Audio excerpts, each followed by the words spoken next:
Welcome to Treaures of Grenada, where culture comes alive. Join us as we meet traditional practitioners, hear their stories in their own words, explore the essence of Grenadian culture. From folklore to crafts, experience our traditions. Join us on this unforgettable journey. Welcome to Treaures of Grenada, brought to you by the Grenada Cultural Foundation.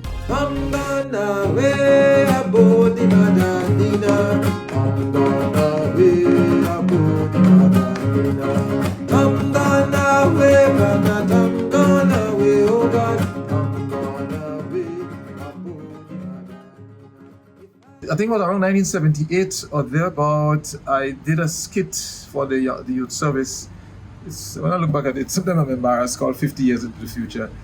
And people enjoyed it. And it was from that, they started encouraging me to write short skits, which was written in the Grenadian vernacular, dealing with our own stories. And in 1983, when we had the Eastern Cantata at the GPSS Auditorium, I was asked, instead of just having the singing alone, why not do a play? So I did a short play. It was an Easter story focusing on the persecution of the early Christians, AD 64 during the reign of Nero, and it really went down well. And from that time, after that, we were encouraged to form what is called a Christian Dramatic Society.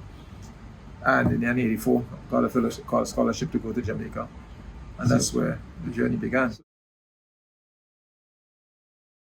I, as a playwright and cultural activist, through my work, I declare this is what I believe.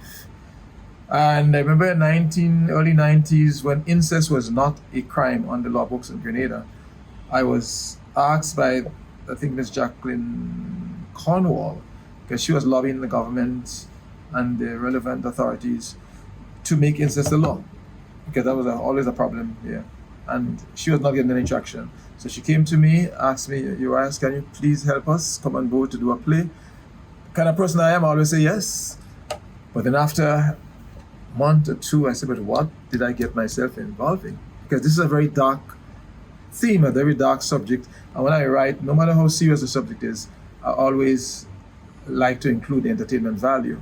And I don't know, I couldn't go forward. However, my wife, Anne, who was then Director of Women's Affairs, she came home one afternoon and says, Urias, there's a child in my office. She not going home, she attempted suicide because her father is sexually abusing her. And I said, you know what, maybe that's the voice of God. And then I always wanted to do a courtroom drama. And so I went to the prosecutor, Ms. Vilma Hilton. I went to Margaret Wilkinson as an attorney. And I created a story where a young man killed his father because the father was allegedly having a sexual relationship with the sister. So it was a murder trial. So in that trial, the public had to choose 12 persons from the audience to be a member of the jury, and they had to decide whether or not he's guilty of murder or not. But even though it was a murder trial, we focused on incest. We invited Dr. Francis Alexis at that time. I think he was Attorney General. He came to the play. And about 3 months after that, the play was staged. I met Dr. Alexis sitting on Lucas Street, and he says, Urias, you've got your law now.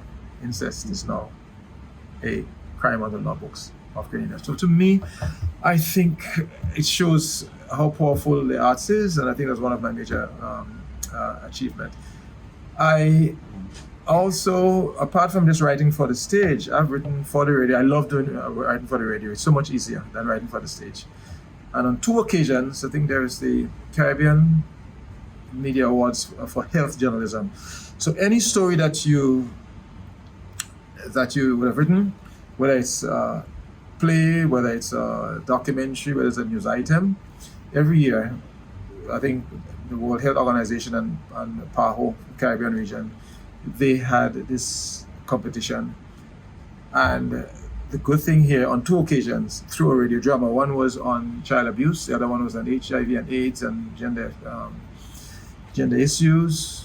In 1999, that series was judged the best entry for the entire Caribbean, including Cuba, all the Caribbean islands. So I think that was a major accomplishment. And then in 2007 again, I took part, and it won 4 awards, including the major award for the entire Caribbean, which I think again speaks to the work that I've done.